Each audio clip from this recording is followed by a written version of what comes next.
दोस्तों, कभी सुना है कि सच्ची खुशी किसी दुकान में बिकती है? नहीं ना। वो तो तुम्हारे ही दिल के कोने में छिपी है, एक छोटी सी परी की तरह इंतजार कर रही है कि तुम उसे ढूंढो। सोचो, जब तुम अपने अंदर से खुश होते हो, कैसा लगता है? जैसे चिड़िया उड़ रही हो, हर पल में धूप खिली हो। एक प्यारी सी बात, एक सुंदर फूल, हवा का झोंका भी तुम्हारे चेहरे पर मुस्कान ला देता है। जिंदगी के झंझट चाहे जितने आए, तुम अंदर से शांत रहते हो। पर हां, अगर तुम खुशी को बाहर ढूंढोगे, पैसों में, बड़े घरों में, गाड़ियों में, तो हमेशा एक खालीपन रहेगा। वो चीजें कभी साथ नहीं देती, आती हैं और चली जाती हैं। असली खुशी तो अंदर है, अच्छे से सोचने में, प्यार करने में, दूसरों का ख्याल रखने में, माफ करने में, मदद करने में। इन सबको जगाओ, खुद से प्यार करो, हर पल के मजे लो। यही वो जादू है जो तुम्हें सचमुच खुश कर देगा। दोस्तों, एक समय की बात है, एक गांव में एक लड़की रहती थी। वह लड़की सुंदर नहीं थी और उसका कोई भी नहीं था। वह अकेले ही रहा करती थी। वह खुद ही मेहनत करती और अपने लिए 2 वक्त की रोटी का प्रबंध किया करती। यूं तो उसे 2 वक्त की रोटी मिल ही जाया करती, लेकिन फिर भी वह अपने आप से खुश नहीं थी। उसे दुनिया में सभी लोग सुखी नजर आते थे, सभी लोग खुशहाल नजर आते थे। उनका जीवन देखकर वह खुद को कोसा करती, खुद को तरह तरह की बातें कहती। वह कहती थी, हे ईश्वर, आपने सभी को खुशहाल बना है, सभी को सुख दिया है, सभी को सुंदर बनाया है, तो मुझे क्यों नहीं? आखिर मैंने किया क्या था? आखिर मेरी गलती क्या थी? मैं जानती हूं आप मुझसे कोई बदला ले रहे हैं। इसी प्रकार एक दिन वह अपने आप से नाराज होकर, निराश होकर एक पेड़ के नीचे बैठी हुई थी और रो रही थी। तभी वहां से एक बौद्ध भिक्षु भिक्षाटन करके गुजर रहे थे। उन्होंने जब उस लड़की को रोते हुए देखा तो वह उसके पास गए और उन्होंने उस लड़की से कहा, पुत्री, क्या बात है? तुम क्यों रो रही हो? इसका जवाब देते हुए वह लड़की उन बौद्ध भिक्षुओं से कहती है, हे गुरुवर, मुझे कोई प्यार नहीं करता, मुझे कोई पसंद नहीं करता, क्योंकि मैं काली हूं, मैं सुंदर नहीं हूं और मेरे रंग को लेकर लोग मेरा मजाक बनाते हैं। मेरा कोई नहीं, मेरे पास तो धन भी नहीं है। इस दुनिया में हर कोई सुखी है, हर किसी के पास सब कुछ है, हर कोई अपना जीवन खुशहाली से जी रहा है। सभी के पास सब कुछ है, तो मेरे पास क्यों नहीं? आखिर मैंने क्या किया था? आखिर इसमें मेरा क्या कसूर है? क्या मुझे सुखी होने का हक नहीं? क्या मुझे अपना जीवन खुशहाली से जीने का हक नहीं? उन बौद्ध भिक्षुओं ने उस लड़की की सारी बातें ध्यानपूर्वक सुनी और उसके बाद वह उस लड़की से कहते हैं, पुत्री, अगर तुम मुझे उस व्यक्ति से मिलवा दो जो अपने जीवन में सुखी हो, तो मैं तुम्हें एक ऐसी चीज दूंगा जिससे तुम सुंदर और सुखी दोनों बन जाओगी। उन बौद्ध भिक्षुओं के मुख से यह सुनकर वह लड़की बहुत प्रसन्न हुई और तुरंत ही उन बौद्ध भिक्षु से कहती है, हे गुरुवर, क्या सचमुच ऐसा हो सकता है? इस पर वह बौद्ध भिक्षु उस लड़की से कहते हैं, हां, यह अवश्य ही हो सकता है। तभी वह लड़की उन बौद्ध भिक्षुओं से कहती है, हे गुरु, यदि यह सचमुच संभव है तो मैं एक ऐसे आदमी को जानती हूं जो बहुत सुखी है। मैं उसे अभी लेकर आती हूं, आप मेरा यहीं पर इंतजार करना। इस पर वो बौद्ध भिक्षु उस लड़की से कहते हैं, हां पुत्री, जब तक तुम वापस नहीं लौटी, मैं तुम्हारा यहीं पर इंतजार करूंगा। इतना कहकर वह लड़की वहां से भागी भागी अपने मालिक के पास पहुंची, जो कि एक किसान था। उसने किसान से कहा, मालिक, आप मेरे साथ चलिए, मुझे एक भिक्षु मिले हैं जिन्हें मैं आपसे मिलवाना चाहती हूं। उन्होंने कहा है कि अगर मैं एक सुखी व्यक्ति को उनके पास ले जाऊंगी तो वह मुझे सुंदर और सुखी दोनों बना देंगे। उस लड़की की बात सुनकर वह किसान दुखी होकर उस लड़की से कहता है, मैं तुम्हें कहां से सुखी लगता हूं?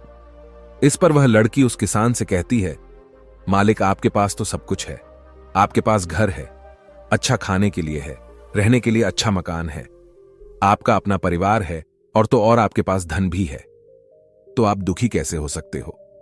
इस पर किसान जवाब देते हुए कहता है, अरे मूर्ख, मेरी फसल अच्छी नहीं हो रही, इसलिए उसके दाम भी अच्छे नहीं मिल रहे हैं और राजा को लगान भी देनी है। मेरे पास तो इतने पैसे भी नहीं हैं कि मैं फिर से अच्छे किस्म के बीज खरीद सकूं, और इस बार बरसात में मेरी सारी की सारी फसल भी खराब हो गई थी। अब तो मेरे हालात और अधिक खराब हो चुके हैं और ऐसे हालातों में मैं सुखी कैसे रह सकता हूं? जाओ, किसी और को ढूंढो जो सचमुच सुखी हो।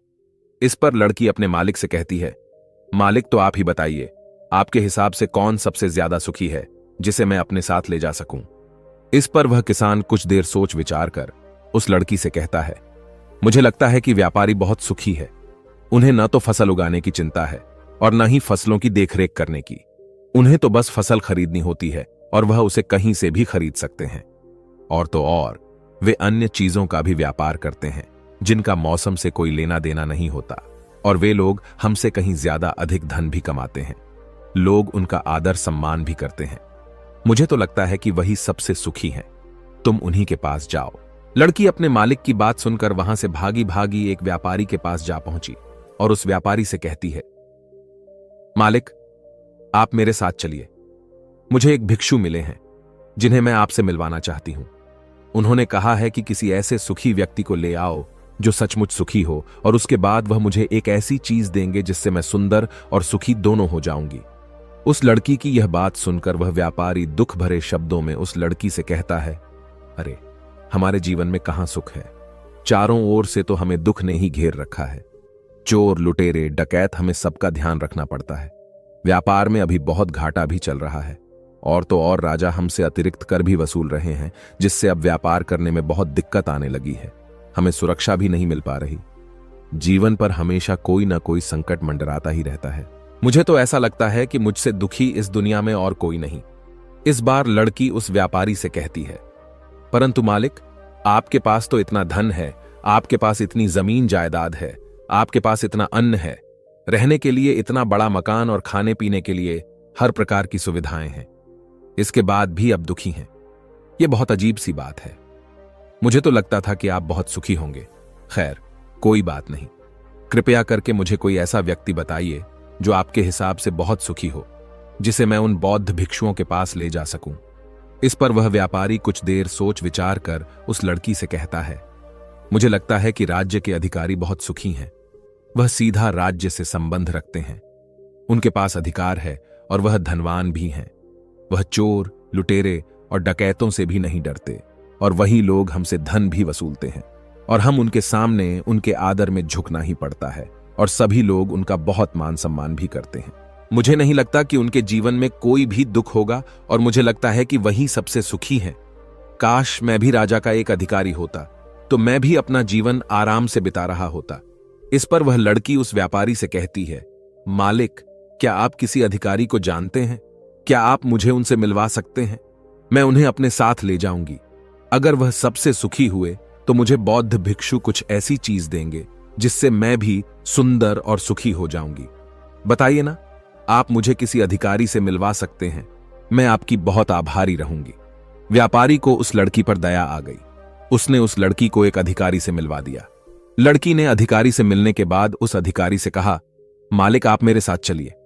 मुझे एक भिक्षु मिले हैं जिन्हें मैं आपसे मिलवाना चाहती हूं। उन्होंने मुझसे कहा है कि अगर मैं एक सुखी व्यक्ति को उनसे मिलवा दूंगी तो वह मुझे एक ऐसी चीज देंगे जिससे मैं सुंदर और सुखी दोनों हो जाऊंगी। इस पर वह अधिकारी उस लड़की से कहता है, तुम्हें किसने कह दिया कि मैं सुखी हूं? अरे, मेरे जैसा दुखी व्यक्ति तो इस दुनिया में और कोई नहीं होगा। तुम्हें नहीं पता, लेकिन हम पर कितना दबाव होता है, हमारे ऊपर कितनी जिम्मेदारियां होती हैं। हमें हर एक आदेश को पूरा करना होता है, और वह आदेश भी इतनी आसानी से पूरे नहीं होते। उनके लिए हमें कितनी मुश्किलें उठानी पड़ती हैं, कितनी दिक्कतों का सामना करना पड़ता है। राजा कुछ भी आदेश पारित कर देते हैं और उसे हमें लागू करना पड़ता है। जनता का गुस्सा और तरह तरह की मुश्किलें, सभी परिणाम हमें ही झेलने पड़ते हैं। और तुम्हें लगता है कि मैं सुखी हूं? ऐसा कुछ भी नहीं है। अगर वह भिक्षु तुम्हें सुखी कर दे तो तुम उसे मुझे भी मिलवाना। मैं भी तो सुखी होना चाहता हूं। मुझे भी अपना जीवन खुशहाली से बिताना है। भला अधिकारी बनकर मुझे क्या मिला? रोज रोज तरह तरह की तनाव। इस पर लड़की आश्चर्य से उस अधिकारी से कहती है, मालिक, जहां तक मैं सोचती थी कि आप सबसे सुखी हैं, लेकिन आप भी सुखी नहीं लग रहे। परंतु आपको क्या लगता है इस दुनिया में कोई ऐसा व्यक्ति है जो सबसे सुखी हो? क्या आप मुझे बता सकते हैं? मैं आपकी बहुत बहुत आभारी रहूंगी। उस लड़की की सारी बातें सुनने के बाद उस अधिकारी को उस लड़की पर दया आ गई। उस अधिकारी ने उस लड़की से कहा, देखो, मुझे तो ऐसा लगता है कि इस पूरे राज्य में केवल एकमात्र व्यक्ति ही सुखी है, और वह है इस राज्य का राजा। मुझे तो केवल वही सुखी लगते हैं। उन्हें किसी की सुननी नहीं पड़ती। वह नियम बनाते हैं, आदेश देते हैं, सुरक्षा कर्मियों से घिरे रहते हैं, और सब उनके सामने झुकते भी हैं। न उन्हें धन की कमी है और न जमीन जायदाद की। सारी धरती को उन्होंने जीत लिया है। वह सबके मालिक हैं, और सबसे उच्च वही हैं जो एकमात्र सुखी व्यक्ति हैं। काश मैं भी किसी राजा के घर पर जन्मा होता तो आज मैं भी बहुत सुखी होता। उस अधिकारी की ये सारी बातें सुनकर वो लड़की उस अधिकारी से कहती है, मालिक आपसे एक विनती है, क्या आप मुझे एक बार राजा से मिलवा सकते हैं? कृपया कीजिए, आपका बहुत एहसान होगा। बस एक बार राजा से मिलना है, मैं उनसे कुछ पूछना चाहती हूं। लड़की का चेहरा देखकर अधिकारी को लड़की पर दया आ गई। उसने कहा, चलो ठीक है, मैं अभी राजदरबार ही जा रहा हूं। एक काम करो, तुम भी मेरे साथ ही चलो और वहां पर राजा से तुम्हें जो भी पूछना है तुम पूछ लेना। इतना कहकर वह अधिकारी उस लड़की को राजदरबार ले गया। राजदरबार पहुंचने के बाद अधिकारी की विनती करने पर राजा उस लड़की की बात सुनने के लिए तैयार हो गए और उस लड़की को राजदरबार में बुलाया गया। राजा ने उस लड़की से कहा, बेटी, तुम अपनी बात निडर होकर कहो, तुम्हें क्या कहना है? तुम मुझसे क्या पूछने आई हो? इस पर वह लड़की थोड़ा घबराते हुए, थोड़ा डरते हुए राजा से कहती है, हे राजन, मैं एक संपूर्ण सुखी व्यक्ति को ढूंढ रही हूं। मुझे एक भिक्षु मिले हैं और उन्होंने मुझसे कहा है, यदि तुम कोई ऐसा सुखी व्यक्ति मुझसे मिलवा दो तो मैं तुम्हें एक ऐसी चीज दूंगा जिससे तुम सुंदर और सुखी दोनों हो जाओगी। काफी लोगों से मिलने के बाद मुझे यह पता चला कि आप ही हैं जो इस दुनिया में एकमात्र सुखी व्यक्ति हैं। तो क्या आप मेरे साथ उन भिक्षु से मिलने चलेंगे? आपका बड़ा एहसान होगा। राजा उस लड़की की बात ध्यानपूर्वक सुनता है और उसके बाद जोर जोर से हंसने लगता है और उस लड़की से कहता है, अच्छा, सबकी तरह तुम्हें भी लगता है कि मैं इस दुनिया का सबसे सुखी व्यक्ति हूं, लेकिन यदि कोई मुझसे पूछे कि इस दुनिया में सबसे दुखी व्यक्ति कौन है, तो वह मैं ही हूं। मेरे पास नींद नहीं है, मेरे पास आराम नहीं है, मैं आराम से सो नहीं पाता। अंगरक्षक हमेशा मेरे आसपास रहते हैं, उनके बिना मैं अकेले कहीं जा भी नहीं सकता। जरा सी आहट होती है तो नींद टूट जाती है। डर हमेशा लगा रहता है क्योंकि मेरे दुश्मन मेरे घर में ही रहते हैं, जिनका मुझे पता तक नहीं। कौन, कब और कहां से मुझ पर वार कर दे कोई नहीं कह सकता। यहां बैठे सभी लोग मेरे दुश्मन ही तो हैं, वे सभी मेरे शत्रु हैं। यहां पर बैठा हर एक व्यक्ति मेरे राज दरबार का ही है, किंतु मुझे सब पर शक करना पड़ता है। हर एक सांस मुझे भारी मालूम पड़ती है। इतने बड़े राज्य की जिम्मेदारी उठाना इतना आसान नहीं। तुम्हें लगता होगा कि राजा के पास तो सभी ऐशो आराम है, धन है, दौलत है, जमीन जायदाद है, उनके पास किसी चीज की कोई कमी नहीं और इस हिसाब से तो उन्हें सुखी होना ही चाहिए। किंतु मैं तुम्हें बता दूं कि ये सब सुख नहीं देते। इस पर लड़की राजा से कहती है, हे राजन, क्षमा कीजिएगा, परंतु यदि सुख धन दौलत नहीं देती, राज्य नहीं देता, जमीन जायदाद नहीं देती, ऐशो आराम नहीं देता तो क्या हुआ? कम से कम सुंदरता तो सुख देती है। इस पर राजा एक बार फिर मुस्कुराते हुए उस लड़की से कहता है, पुत्री, सुंदरता जो मैंने देखी है, जो लोग शक्ल से सुंदर होते हैं उनके मन सुंदर नहीं होते। वे लोग तो एक मुखौटा लगाए घूमते रहते हैं। वे दूसरों को दिखाते हैं कि मैं कितना सुंदर हूं, लेकिन समय सबकी सुंदरता छीन लेता है। एकमात्र सुंदरता मन में ही रहती है और जिसका मन सुंदर है वह हमेशा ही सुंदर रहता है। इस पर वह लड़की राजा से कहती है, हे महाराज, तो आप ही बताइए कि आपके हिसाब से इस दुनिया में सबसे सुंदर और सुखी कौन है? इस पर राजा लड़की से कहता है, पुत्री, मेरे हिसाब से तो एक गरीब व्यक्ति जो 2 वक्त की रोटी का प्रबंध कर सके, बस इतना ही, जो किसी तंत्र, बिना किसी बंदिशों के, बिना किसी भी दिशा में घूम सके, उसे कुछ भी छिन जाने का डर ना हो, कुछ भी लुट जाने का खौफ ना हो, जिससे रात को अच्छी नींद आती हो। मुझसे पूछे कि तो सबसे ज्यादा सुखी वही होगा और इस हिसाब से मैं तुम्हें देखता हूं कि तुम सबसे सुखी हो। तुम्हारे पास नींद है, अच्छा मन है, चारों दिशाएं हैं और कोई डर नहीं, कोई साजिश नहीं, कोई षड्यंत्र नहीं, बस जीवन है, खुला जीवन। मेरे हिसाब से तुम ही सबसे सुखी हो। राजा की ये सारी बातें सुनकर एक पल के लिए वह लड़की सोच में पड़ गई और तभी उसे इस बात का एहसास भी हो गया, वाकई में वह एकमात्र सुखी है, वही सुंदर है। और अब वह जो थी, जैसी भी थी, उसे खुद के होने पर गर्व होने लगा। वह पूरे दिन यहां वहां भटकते हुए आखिरकार थक हार कर, लेकिन संपूर्ण सुख लिए, वह चेहरे पर मुस्कान लिए, प्रकृति से बातें करते हुए वह उन बौद्ध भिक्षुओं के पास वापस लौटी और उसने उन बौद्ध भिक्षुओं से कहा, हे गुरुवर, मैं यहां से गई थी तो मुझे लग रहा था कि मैं ही सबसे दुखी हूं और मैं ही सबसे बदसूरत, लेकिन यहां से जाने के बाद जैसे जैसे मैं लोगों से मिलती गई, मुझे यह एहसास होने लगा कि इस दुनिया में सबसे सुखी व्यक्ति तो मैं ही हूं। हां, यह बात और है, मैं किसी सुखी व्यक्ति को आपके पास ला ना सकी क्योंकि मुझे लगता था कि मुझे छोड़कर सब सुखी हैं, लेकिन बात तो कुछ उल्टी ही हो गई। यहां तो मुझे छोड़कर सभी दुखी हैं, सभी को किसी न किसी चीज का डर है, कुछ खो जाने का डर, कुछ न पाने का डर, खुलकर न जी पाने का डर। इस हिसाब से तो मेरे पास सब कुछ है। मैं खुशी से झूम सकती हूं, गा सकती हूं, जहां मन करे वहां जा सकती हूं, और 2 वक्त की रोटी का इंतजाम करने के लिए मेरे पास ये हाथ और पैर भी हैं। मुझे किसी चीज का कोई गम नहीं। मेरे पास ऐसा कुछ नहीं जिसके खोने का डर मुझे सताए। इस पर वह बौद्ध भिक्षु उस लड़की से कहते हैं, पुत्री, आखिरकार तुम्हें वह सुंदरता और सुख मिल ही गया। अब से तुम सुंदर और सुखी हो।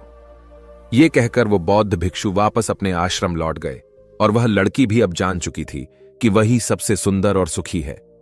अब उसे किसी बात का कोई गम नहीं था। कभी अपने आप को अब कोसा नहीं करती थी, बल्कि वह अपने आप में हमेशा खुश रहती थी, हमेशा मस्त रहती थी। दोस्तों, हमें भी ऐसा ही लगता है कि हमारे पास कुछ नहीं और सामने वाले के पास सब कुछ है। वह कितना सुखी है, उसके पास हर चीज है, हर ऐशो आराम है, हर सुविधाएं हैं। किंतु ऐसा है नहीं। ये केवल आपके देखने का नजरिया है। असली सुख तो आपके पास ही है, और वह है संतुष्टि। यदि आप अपने आप से संतुष्ट हैं, आपके पास जो कुछ भी है उसमें यदि आप खुश हैं, तो आपको कोई भी गम डरा नहीं सकता, आपको कोई भी दुख परेशान नहीं कर सकता। किंतु हमारी सबसे बड़ी तकलीफ यही है कि हम खुद को नहीं बल्कि दूसरों को ज्यादा देखते हैं। दूसरों से हम ज्यादा प्रेरित होते हैं, और उनकी खुशी देखकर हमारे भीतर ईर्ष्या का भाव उत्पन्न होने लगता है। हमें तकलीफ होती है कि उनके पास इतना सुख कैसे है और हम इतने दुखी क्यों हैं, क्योंकि हम केवल उनकी तरफ ही नजर गड़ाए हुए हैं। हमने तो अपने पास देखा ही नहीं कि हमारे पास क्या है।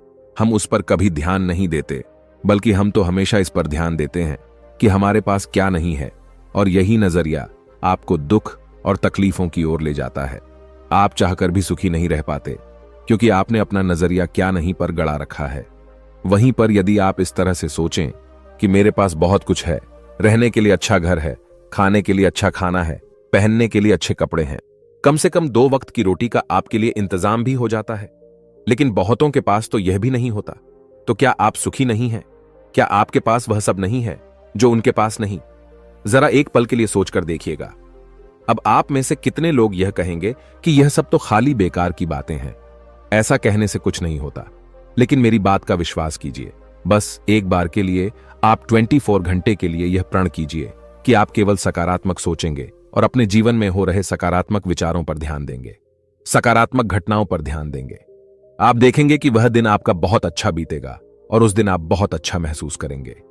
आप जिस कार्य में हाथ डालेंगे वह कार्य पूरा भी कर सकेंगे। आप उस दिन जैसा चाहेंगे वैसा कर पाएंगे। क्या आप अपने आप को चुनौती देने के लिए तैयार हैं? क्या आप 24 घंटे केवल अच्छा सोचने के लिए तैयार हैं? दोस्तों, आपने आज के इस वीडियो से क्या सीखा, वह मुझे आप कमेंट में बता सकते हैं। इसी के साथ में उम्मीद है कि आपको आज की वीडियो पसंद आई होगी। तो इस वीडियो को उस इंसान को शेयर करें जिससे यह कहानी सुनने की जरूरत है, और उसी के ठीक बाद चैनल को सब्सक्राइब करें। तो चलिए फिर मिलते हैं ऐसी एक और नई वीडियो में एक नए मैसेज के साथ। तब तक के लिए अपना ख्याल रखें। धन्यवाद और नमो बुद्धाय।